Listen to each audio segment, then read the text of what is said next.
Hey guys, Dennis from DC Supershine. We are doing the top 5 questions that I am asked almost on a daily basis. Definitely every week I get these questions asked to me. So I'm gonna try and cover 5 of those and answer them as best I can.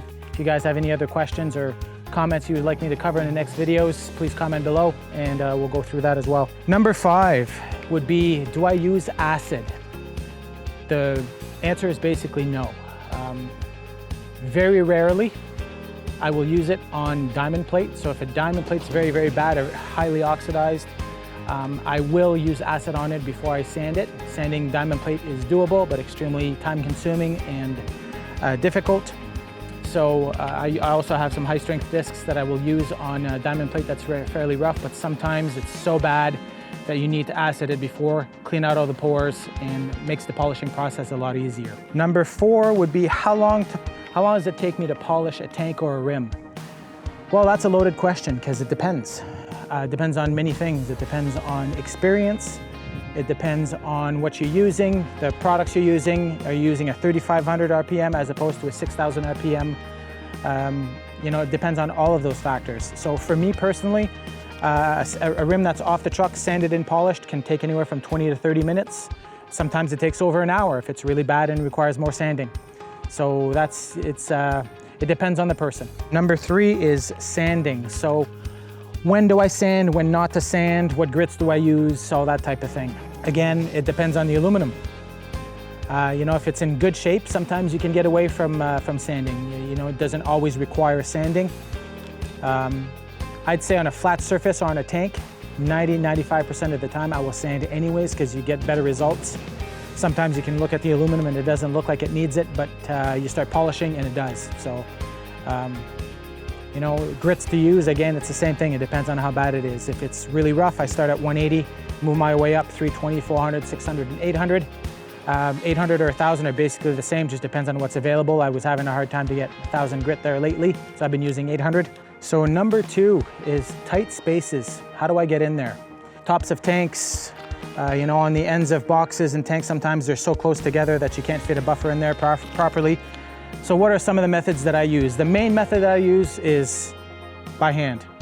So often just some metal polish, a little bit of elbow grease is the fastest and quickest way to get the job done, and it does a great job as long as it's not too pitted or too oxidized. Sometimes it's just, you know, if a tank or a box hasn't been done in 5 years plus, sometimes even, you know, without sanding with a buffer is difficult. So it's definitely hard to just do it by hand.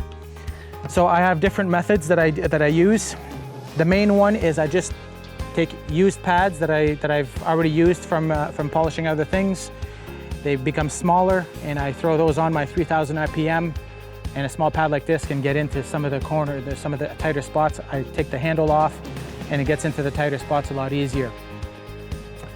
Another way is with a rotary buffer. So basically your 849X variable speed is a rotary, and I put a wool pad on it and a little bit of liquid metal polish, and you can get in, especially the ends of the tanks. This works very, very well instead of doing it by hand.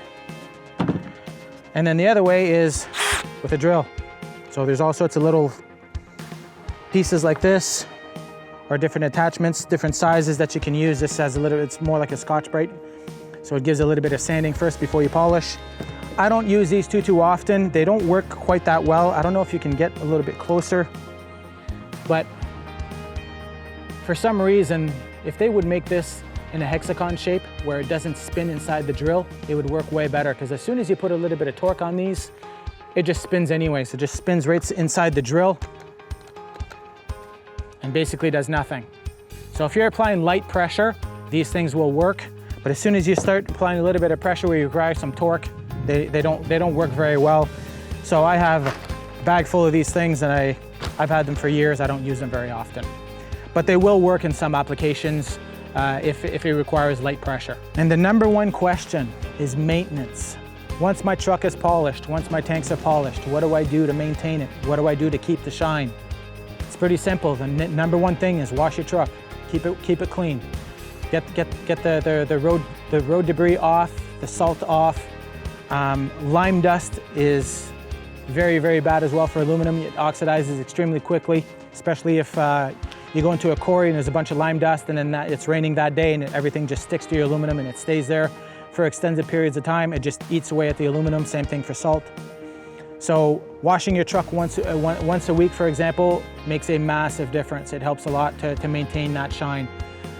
Aside from that, putting some metal polish on once a month, or once every couple of months, as soon as a little bit of oxidation starts to set into your aluminum, use some metal polish by hand just to clean it up, remove that oxidization. It gives it another layer of protection as well and keeps it going through the summer. Well, that's it, guys. That was my top 5 questions. If you have any comments or questions, comment below, please. I'd love to hear what you guys have to say. Thanks for watching. I really appreciate it. Like me on Facebook and Instagram, and please don't forget to subscribe if you haven't already. See you in the next one.